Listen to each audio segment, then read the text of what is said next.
वैदिक ज्योमेट्री 99% लोग सनातन धर्म के इस ज्ञान से अनजान है। मित्रों, ज्योमेट्री या ज्यामिति शब्द सुनकर आप सबको गणित के मास्टर साहब की डांट और पिटाई तथा इसके डर से ज्योमेट्री के फार्मूला और सिद्धांतों की रटाई जरूर याद आती होगी। परंतु क्या आप सबको पता है कि वर्तमान समय में पढ़ाई जाने वाली ज्योमेट्री से बेहतर और आसानी से समझ में आने वाली ज्यामितीय और उससे संबंधित सभी सिद्धांत हमारी संस्कृति में वैदिक काल से ही मौजूद हैं? जानने के लिए बने रहिए इस वीडियो के अंत तक। नमस्कार दोस्तों, आप सभी का एक बार फिर से स्वागत है द डिवाइन टेल्स पर। दोस्तों, प्राचीन काल से ही हमारा देश भारत धन संपदा के साथ साथ ज्ञान के हर क्षेत्र में आगे रहा है। वर्तमान समय में पढ़ाए जाने वाले गणित विषय से संबंधित सभी सिद्धांत, फिर चाहे वो ज्यामिति ही क्यों न हो, मौजूद रहे हैं। वैदिक काल में गुरु शिष्यों को गणित और ज्यामिति इतने साधारण और व्यावहारिक तरीके से पढ़ाते थे कि उन्हें कभी भी उस विषय या सिद्धांत को रटने की आवश्यकता ही नहीं पड़ी थी और सारे शिष्य अपने दैनिक कार्य करते करते ही बड़े बड़े नियमों को सीख जाते थे। वर्तमान समय में पढ़ाई जाने वाली ज्योमेट्री में हमें आज एक भी भारतीय गणितज्ञ का नाम पढ़ने को नहीं मिलता। पाइथागोरस और यूक्लिड के सिवाय और कुछ नहीं बताया जाता हमें।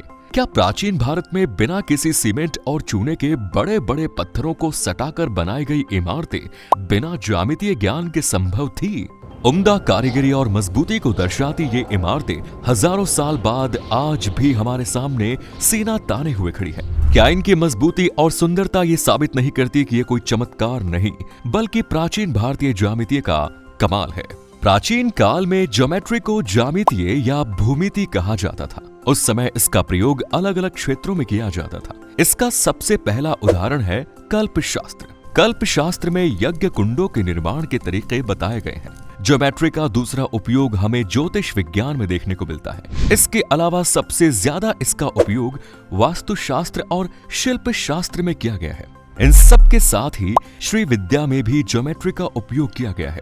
श्री विद्या तंत्र विद्या का एक प्रकार है। इसमें ज्योमेट्री का उपयोग करके अलग अलग प्रकार के यंत्रों का निर्माण किया जाता था। दोस्तों, अब हम इन क्षेत्रों के बारे में थोड़ा विस्तार से जानते हैं। कल्पशास्त्र को दो भागों में विभाजित किया गया है। इसका पहला भाग है श्रोत सूत्र। इसमें यज्ञ अनुष्ठान में बोले जाने वाले मंत्रों की विस्तार से चर्चा की गई है।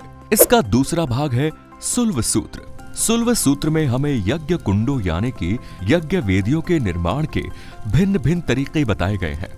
दरअसल सुल्व सूत्र दो शब्दों से मिलकर बना है।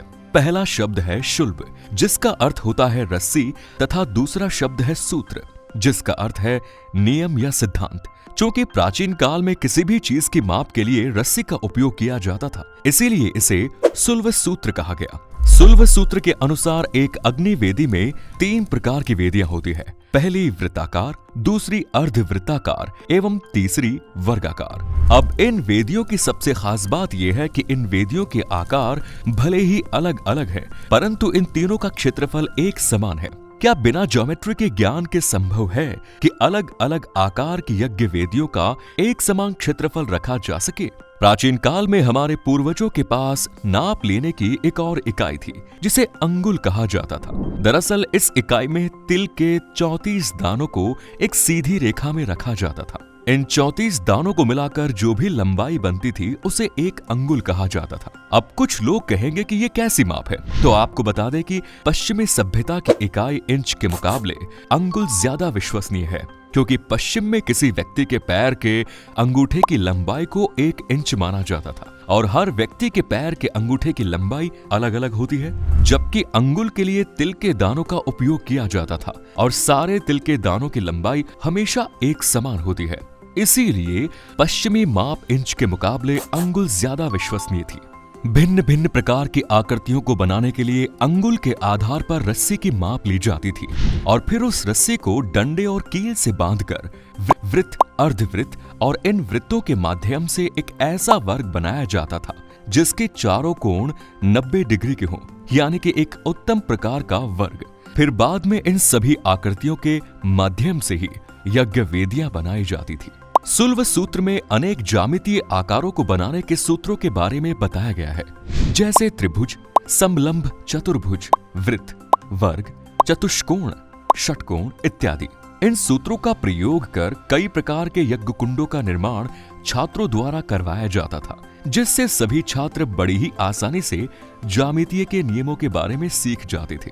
इन यज्ञ कुंडों के अलावा छात्रों से अनेक प्रकार की यज्ञ चित्ती भी बनवाई जाती थी, जैसे शेन चित्ती, रथ चक्र चित्ती, कूर्म चित्ती आदि।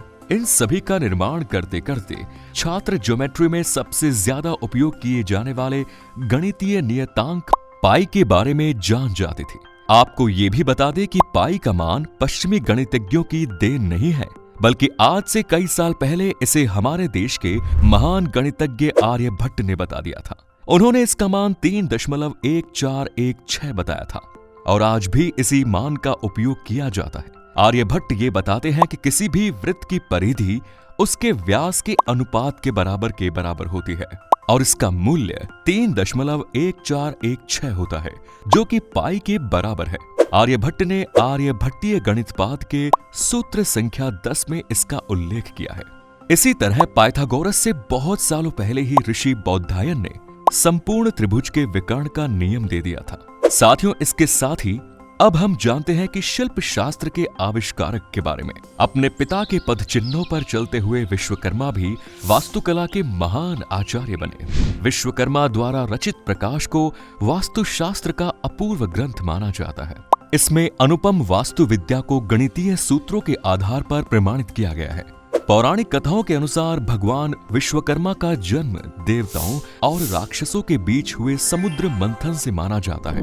कहा जाता है कि अस्त्र शस्त्र सब भगवान विश्वकर्मा द्वारा ही निर्मित किया गया है और यहाँ तक कि वज्र का निर्माण भी उन्होंने ही किया है।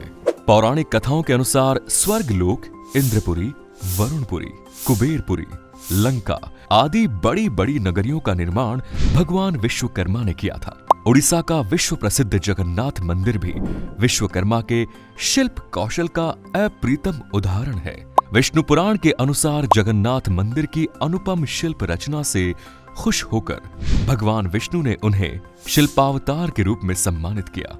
कहा जाता है कि विश्वकर्मा ने ही रावण की लंका का निर्माण किया था।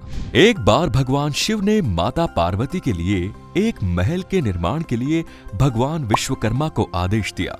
भगवान विश्वकर्मा ने माता पार्वती के लिए सोने का महल तैयार किया। कहा जाता है कि जब इस महल का पूजन होना था तो भगवान शिव ने पूजन करने के लिए रावण को निमंत्रण भेजा। रावण इस महल को देखकर मंत्र मुग्ध हो गया और जब भगवान शिव ने उसे दक्षिणा में कुछ मांगने को कहा तो रावण ने उनसे ये महल ही मांग लिया। भगवान विश्वकर्मा को वैदिक देवता माना गया है।